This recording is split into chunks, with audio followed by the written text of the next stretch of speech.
뿌리가 15cm 안에 85%의 세근이 있어요. 네. 그래갖고 얘네들은 이 세근들은 수분하고 무기염, 영양분을 빨아먹는 역할을 하고 네네. 여기 직근들은 지지하는 역할을 밖에 안 해요. 네.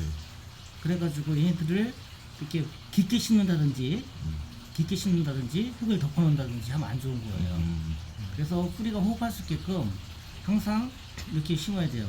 그러다 보니까 우리 소나무 같은 거 심는 거 보면 이렇게 하고 이렇게 마운딩을 하는데 이렇게 올려 심잖아요. 네네네. 이것처럼 이렇게 올려 심는 게 제일 좋고 배수도 잘 되고 이제 통기성도 좋고 가장 중요해요. 네. 3분의 2까지는 묶고 네. 여기다 이렇게 복토 예, 요로 그것도 이렇게 좋은 해서 방법이에요. 일반인들이 모르니까 네. 3분의 2까지만 묶고 3분의 1을 남겨서 복토시켜라. 네, 맞아요. 그래서 살짝 처음에는 물집 잡고 물 돌리고 그다음에 다시 맞아요. 덮어줘라 이렇게 말씀하시더라고요. 맞아요. 그래 이제 큰 나무 같은 경우들 보면 소나무라든지 아니 느티나무 큰 나무들 심잖아요. 얘들 이렇게 올려 심어도 이 무게 때문에 가라는 경우도 있어요. 그리고 이제 물집을 아까 이렇게 냈을 경우에는 물집을 이렇게 덮어주는 게 아니라 이거 걷어내야 돼요. 아, 자리. 예, 그리고 이제 지용을 매난다 하더라도 무게 때문에 가라는 경우도 있거든요. 얘들 또 어떻게 보면 이렇게 잔디 심어서 또 독타는 경우도 있고. 그래서 저- 나무는 가장 중요한 게 뿌리가 호흡하게 하고 땅은 이렇게 배수가 잘 돼야 되고 그러다 보니까 그 소나무 같은 경우라든지 큰 나무 같은 경우는 유분권도 묻잖아요. 네, 유분권. 통과성 확보하려고 네. 그러는 거거든요. 물 주려고 그러는 게 아니라. 이게 저희 같은 경우는 딱 그거였죠. 일차적으로 요 분뜨기까지 다 묶고 네. 요 위에다 물집 네. 이렇게만 심었지. 지금까지 심었던 것들. 맞아요. 그렇게 되니까 이제 그러고 나서 나중에 물을 주고 이제 좀 어느 정도 활짝됐다 싶으면 바로 덮어버리거든요. 네. 묻혀 있어요. 그러니까 뭐냐면 토양에 따라 다르긴 해요. 사질토냐, 성토끼가 많은 미사질 토양이냐 이런 것에 따라서 다르긴 한데 그 사질토 같은 경우는 그러니까 뭐냐 모래땅 같은 경우는 한 뭐 10cm 정도까지도 괜찮거든요. 근데 성토끼가 많은 땅 같은 경우는 그 5% 정도만 그 덮어놔도 아니면 5cm 정도만 덮어놔도 얘네들 뿌리 호흡을 못해요. 그래가지고 나무 상태가 안 좋거든요. 아까 나무 같은 경우 특히 여기서 뿌리나 금매가 나오는 애들이 있거든요. 이렇게 아까 좀 실물을 보니까 얘네들 같은 경우는 왜 이게 나오냐면 위에 수건이 이 부분이 되게 세약해져 있어요. 맞아요. 나무 스스로 살려고 얘를 포기하는 거예요. 뿌리에서 금매가 나온다는 거는 거의 99% 뿌리가 제대로 호흡을 못하거나 아니면 뿌리 쪽에 문제가 있는 거예요. 그럴 네네. 때 여기서 이렇게 나와요. 아, 좋은 정보네. 예. 이렇게 나오는 분들부터는 다 이 뿌리 쪽에 문제가 있거나 배수가 안 되거나 아니면 깊게 묻혔거나 흙을 많이 복토해 놨거나. 예. 우리 말 중에 가장 안 좋은 말 중에 하나가 뭐냐면 복토든다는 말이 있거든요. 복토든다. 아, 이 흙을. 복도 든다. 예. 예. 이 나무는 붙어주면 안 돼요. 오늘 좋은 정보 감사합니다. 그래서 이제 우리가 뭐 이렇게 바람 많이 부는 지역은 깊게 묻어야 된다.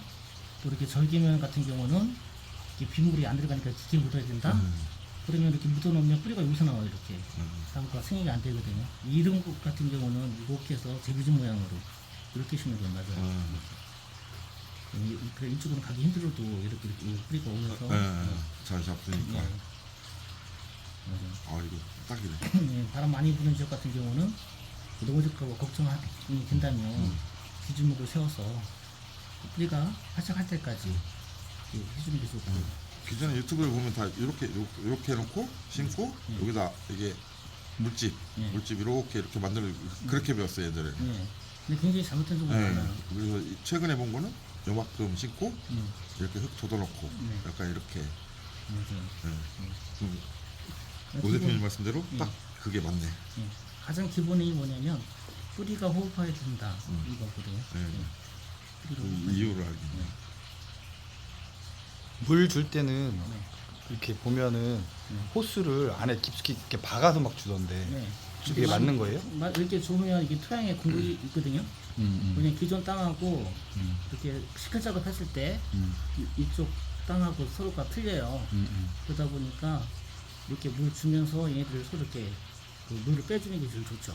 근데 여기서 좀 주의할 게 뭐냐면 너무 열심히 빼주다 보면 얘네 같은 경우 잎단화가 파괴가 되거든요. 때알부족 없어져 버려요. 무슨 얘기냐면 모래 같은 경우는 안에 막 내려가고 골재 같은 경우는 그리고 위에 점토 같은 경우에 쌓이거든요. 그러다 보니까 얘네들이 그 피막 같은 거 형성돼 가지고 사실 그게 큰 좋은 형태는 아닌데 그렇다고 하더라도 이렇게 물집을 쓸 때 공기를 빼주는 건 좋죠. 그렇죠. 그 깊게 꽂아가면서 물을 줘라. 주고 특히 이 부분이 지금 주의해야 되거든요. 이 부분 이 아래쪽에 그 물 주다 보면 대부분 이 부분만 이렇게 이렇게 잘 이렇게 뭐라고 해야 돼? 잘 젖어주고 이쪽은 이렇게 비어 있는 게 있거든요. 예, 안쪽에. 예. 근데 또 나무 심을 때 보면 이렇게 분이 이렇게 견고하게 이렇게 돼 있는 것도 있잖아요.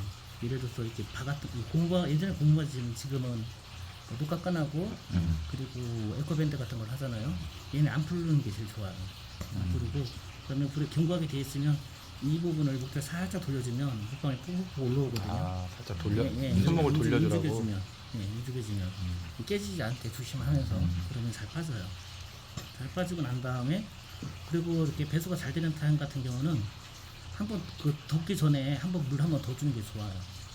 그리고 물 줄 때는 조금씩 자주 주는 것보다 한 번에 훅 주는 게 좋고, 훅 주고 그리고 덮기 전에 물 한 번 주고 덮고 이제 이걸 엎드려줘야 되고, 얘네가 만약에 넓게 식혀잡을 부등이 만들었고 한다면 그 배수가 잘 안 되는 지역에서는 이 물 웅덩이가 생기거든요.